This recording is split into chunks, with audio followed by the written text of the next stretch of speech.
皆さんご存知の通り、犬はとても忠誠心にあふれている動物です。最初に家族として暮らした飼い主さんのことは、決して忘れることはないと言います。一方、猫は人に懐くというより、家に懐くと言われていますが、今回お伝えする猫は、里親に出されましたが、元家族を忘れられなかったのでしょう。なんと 19km の道のりを歩いて戻りました。しかし、その思いは家族には通じなかったようです。そこで、今回は家族によって安楽死を希望されたという猫のちょっと切ない2つの話をお伝えします。簡単には口に出してはいけない安楽死という言葉。その言葉を受けた猫がその意味を知っていたとしたら、どんな思いをするのでしょうか。猫のミーシャは9年間同じ飼い主のもとで暮らしてきました。しかし飼い主が高齢となり、またミーシャはトイレのトラブルを抱え始めました。飼い主は動物クリニックを訪れました。しかし、それは治療のためではなく、安楽死を希望してのことでした。ミーシャの病気は治療で治すことができるのに、殺すことなどできない。クリニックのスタッフはみんな安楽死に反対し、飼い主を説得しました。最初は拒絶していた飼い主でしたが、最終的には納得してくれました。そしてクリニックからシェルターに連絡が入り、新たに飼い主を見つけてもらうことになったのです。里親としてミーシャを預かることになったオディールさんは、ミーシャとすぐに仲良くなりました。オディールさんの家族とも打ち解け、すっかり家の女王様気分となったミーシャ。そこではミーシャはトイレも問題なくできました。至って健康な猫だったのです。人懐っこく、いつも誰かといたいようです。のんびりとテレビを見るのも好き。当初、オディールさんは準備ができたら、ミーシャの新たな飼い主を探すことにしていましたが、どうやらその必要はなくなったようです。オディールさんは、ミーシャを正式に家族として迎え入れることにしました。大好きなオディールさんと一緒にいられることになり、大喜びのミーシャ。一時は安楽死させられかけていた猫ですが、無事に助かり、今ではとても幸せに暮らしています。飼い主の身勝手な理由で安楽死を希望するって、一体どういうことなのでしょうか。現にミーシャは元気に暮らしています。その命を絶とうとするなんて許せないですね。しかし、そんな出来事があったことで、ミーシャは幸せを手にすることができました。これからはオディールさんのもとで素敵な毎日を過ごしてほしいですね。続いて、アメリカ・ノースカロライナ州にある動物虐待防止協会が Facebook でシェアした猫のトビーの物語が大きな反響を呼んでいます。事の始まりはこれ以上飼えないとトビーが里子に出されたことでした。元家族の元を離れ、新しい家族と新しい生活をすることになったトビーでしたが、どうしても元家族のことが忘れられなかったようです。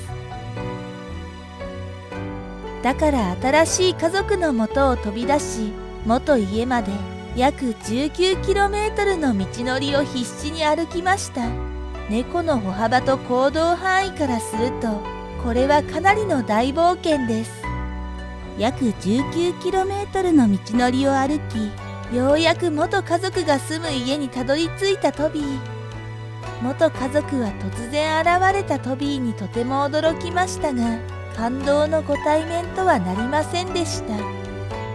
これ以上飼えないから里子に出したのに、戻ってこられても、と、元家族は喜ぶどころか困惑したのです。その後、元家族は驚きの行動をとりました。トビーを動物保護施設に連れて行き、スタッフに安楽死させてくれるように依頼したというのです。トビーの元家族への愛情に満ちた大冒険も元家族の心を動かすことはできませんでした。元家族から事のいきさつを聞いた動物保護施設のスタッフは、頑張って会いに行ったのにこれではかわいそうとトビーに同情しました。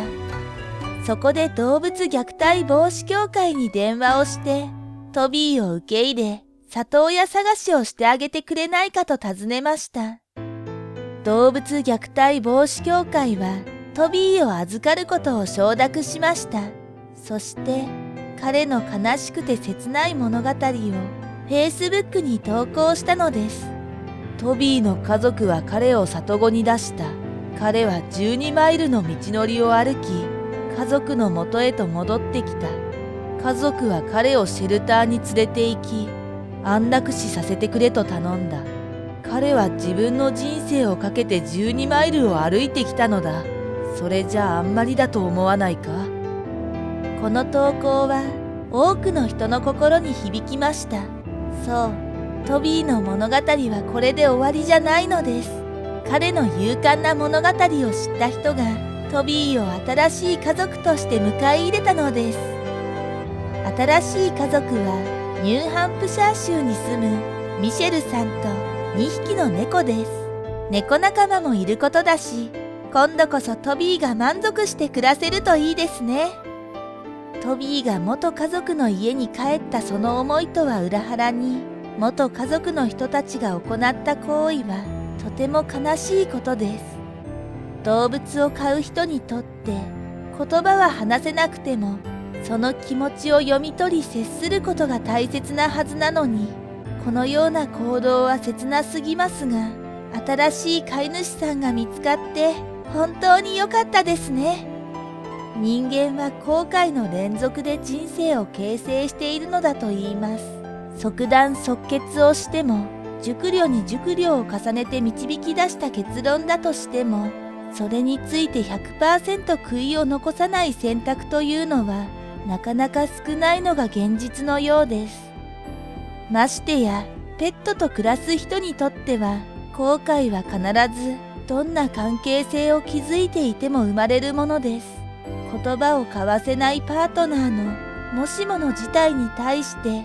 常に万全のケアを施せるかと言われれば、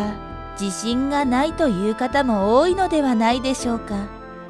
さて、もう助からないかもという状況にペットが陥ってしまったとき、安楽死という選択がありますが、これについては本当に簡単には結論を出すことは難しいです。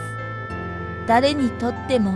いつ自分の最愛のペットが重篤な状態にならないとも言い切れないものです。例えば散歩中の事故や屋外飼育をしていたことで命に関わるような感染症にかかるというケースは現実にあることです。こういった場合、動物病院に連れて行っても回復の見込みが薄いということも実際あります。そしてそれを聞かされることで、獣医さんに安楽死を求める飼い主さんもいますし、獣医さん側から遠回しに安楽死を提案されることもあります。これについてはケースバイケースなので、善悪で区別することは難しいものではあります。例えば今後の手術費用や治療費、診療にかかるお金が莫大で、ペット保険にも入っていなかった矢先の悲劇という場合、経済的にどうしても面倒を見きれなくなる場合もあるでしょう。あるいは苦しんでいる姿を見て少しでも早く楽にしてあげたいと思うこともあります。ペットの命を預かる飼い主さんにとって苦渋の決断を強いられることもありますが、その命とどう向き合うべきかを考えた上での判断が重要なのです。しかし今回お伝えしました話のように、動物病院に命に別状のない動物を連れてきては、この子を安楽死させてと押し付けるというのはどうなのかなと思ってしまいます。まだできることがいっぱいあるうちに、飼い主さんが諦めたり折れてしまってはあまりにもペットが不憫でなりません。実際、まだ長生きできるのに安楽死を選択されるなんてあってはならないことと思います。動物を飼うことはその命を預かるということです。まだまだ元気に生きていける動物の命を絶つことを、たとえ飼い主であっても決める権利はないと思います。ペットを飼ったら最後まで責任持って世話をすることはもちろんですが、その命を全うさせてあげてほしいと願います。最後までご視聴いただきありがとうございました。